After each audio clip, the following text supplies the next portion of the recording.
కొంచెం మెట్లెక్కకు పైకి అయితే వెళ్ళాలి. ఇక్కడ మెట్లెక్కే దగ్గర మార్గం దగ్గర మీరు ఇందాక నేను చెప్పినట్లుగా గమనించండి, మధ్యలో వేలాయుధం పెట్టి దాని చుట్టూ కూడా ఒక పుట్ట ఉందన్నమాట. ఇది చాలా అద్భుతంగా దర్శనమిస్తూ ఉంది. భక్తులందరూ కూడా ఇక్కడ విశేషంగా పూజనే చేసుకుంటూ ఉన్నారు. ఇలా మనం ఆలయం పైకి వచ్చిన తర్వాత స్వామివారి యొక్క ప్రధాన గర్భాలయాన్ని మనం దర్శించవచ్చు.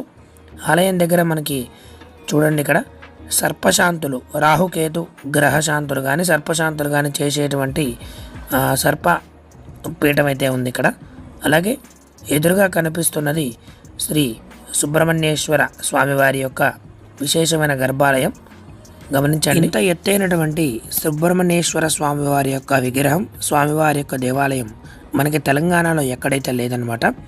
ఇది హైదరాబాద్ తుర్కయాంజల్లో ఉన్నటువంటి ప్రధాన శరవణ భవ ఆలయం. ఈ యొక్క ఆలయంలోనే మనకి సుబ్రహ్మణ్యేశ్వర స్వామి